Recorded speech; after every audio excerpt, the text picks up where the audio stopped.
Welcome to my YouTube channel, ladies and gentlemen. Absolutely sensational UFC 268.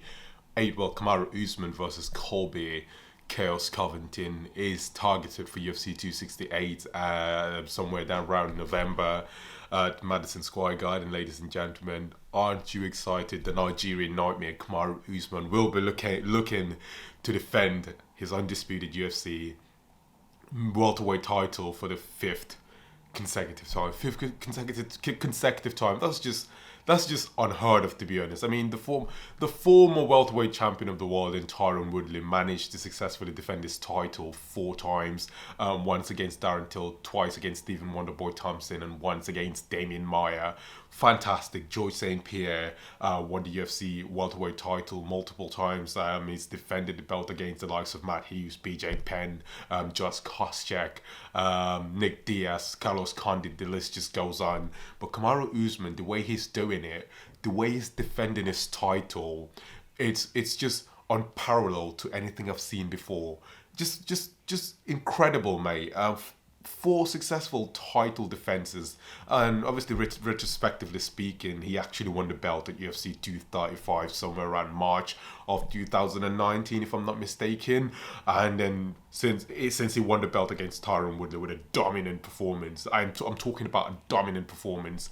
The guy proceeded on to defend his title against the likes of Colby Covington at UFC 245. Obviously, Colby's his next opponent. We're going to get to Colby Covington defended the belt against Colby Covington. As I've mentioned, in UFC 245 by knockout or TKO, although it's disputable because Colby Covington had complained that the ref, obviously, it was an early stoppage. After that, he went on to defend the belt against Jorge Masvidal by unanimous decision, then defended the belt against Gilbert Burns, and then knocked out Masvidal for their second fight. 4 consecutive title defenses. So if he beats Colby Covington at UFC 268, mate, this guy is going to be cementing his legacy as pound for pound, if the greatest, if not the greatest, UFC welterweight champion of all time, a welterweight champion of all time. I mean, how he's doing it is different to how GSP had done it. GSP had been dominant, but he struggled to finish his opponents. He's fought Nick Diaz, BJ Penn, although GSP has fought a lot of people, including Carlos Condit, but he struggled to finish his opponents. He's dominated them from rounds 1 to round 5, but he struggled to finish them. But Kamaru Usman, on the other hand, have you seen the knockout against Masvidal? Have you seen the beating he gave to Gilbert Burns? Absolutely sensational. The beating he gave to Tyron Woodley. Colby Covington, mate, at UFC 245. It's nothing. It's essentially, as I've mentioned, keep using this word unparalleled, but it's actually unparalleled to anything I've seen before. Then let's get to his opponent in Colby Chaos Covington, the former interim UFC welterweight champion of the world, and actually the win the interim belt somewhere in 2018, back in the day, against Rafael dos Anjos, and then got on the mic and he was like, I'm going to take this belt and I'm going to put it on Donald Trump's desk. Well, he was close though. I mean, he spoke to the president. I was like, hello, Mr. President, you American motherfucker, Mr. President. Um, and he spoke to the president on the phone, and he's been on a tear. I mean, as I've mentioned, a dominant performance in the past as well against ruthless Robbie Lawler, and it just shows what a talented fighter Colby Covington is. Although, as I've mentioned, he has actually lost to Kamaru Usman in such a close fight. One of the judges had it for Colby Covington winning, the other judge had it for Usman winning, and the other judge, the third one, actually had it a draw 2-2 going into the fifth and the final round. Obviously, Usman got the finish at UFC 245. But this upcoming fight, this second fight between the Chaos Covington and the Nigerian Nightmare, is actually going to be a lot closer than most people might think. Although most people would like to think that Usman is going to dominate and is going to win. And although I obviously do have a bias in favor of Usman because I'm an Usman fan, but please do not underestimate Colby Covington. That's all I'm just saying. Do not underestimate him. Although he hadn't fought as much, he hadn't been as active as the Nigerian Nightmare, but the beating he laid on Tyron Woodley physically gave up. Tyron Woodley physiologically gave up and psychologically gave up against Colby Covington because he couldn't deal with the pressure, he couldn't deal with the pace, he couldn't deal with the wrestling, he just couldn't deal with the beating that Colby Covington was giving him. So he screamed, "Ow, I broke my rib!" Nigga broke my rib, man. Nigga, I broke my rib. And, Colby Covington. Yeah, so this is going to be a close fight. So what's going to transpire in the fight, to be honest? What's going to happen? Is there going to be wrestling? Because in the first fight, we haven't seen wrestling because both fighters are so good at their art when it comes to wrestling that if their wrestling cancels each other out. So let's say Usman tries to take down Colby Covington. It's going to take a lot more work than if he tries to take down someone like Stephen Wonderboy Thompson. Colby Covington is a really good wrestler, and vice versa as well. Colby is going to struggle to take down Usman. Who's the better wrestler? I don't know, but in my personal opinion, I probably might say Usman edges it, but although people would dispute that by saying obviously Colby Covington was an NCAA All-American Division 1.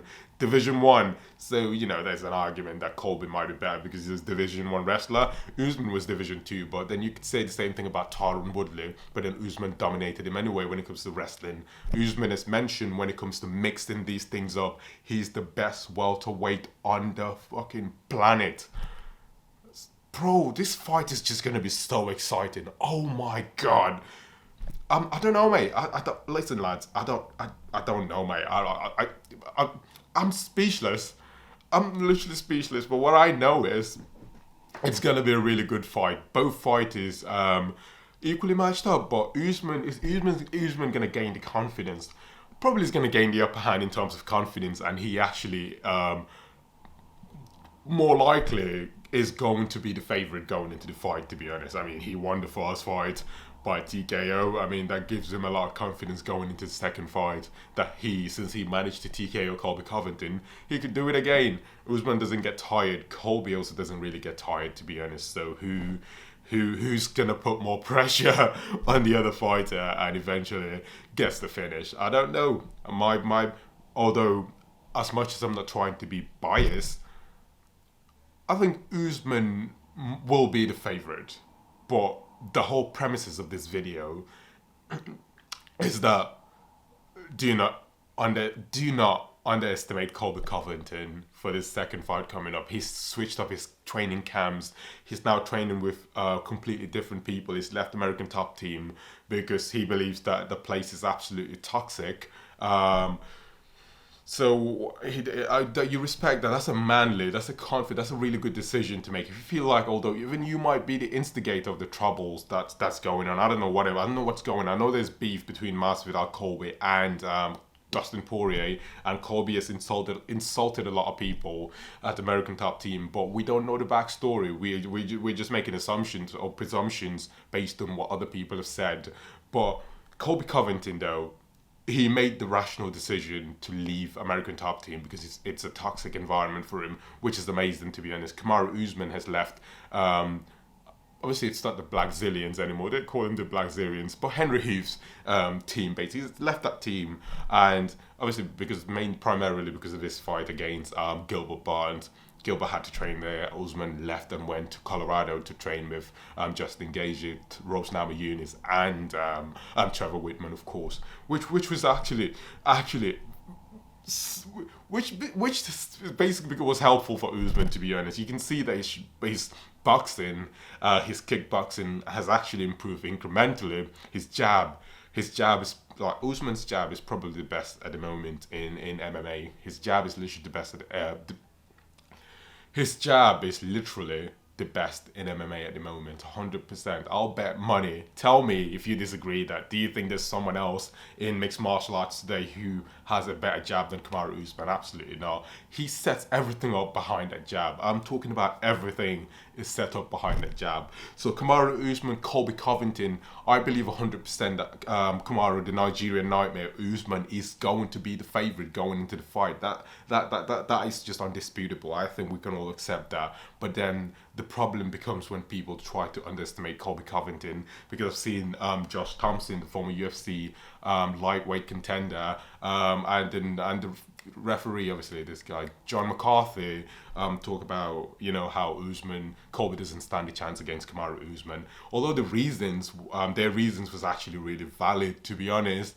But again, we never know. I think the only time you can make these decisions is probably when both guys get inside the octagon to scrap it off, ladies and gentlemen.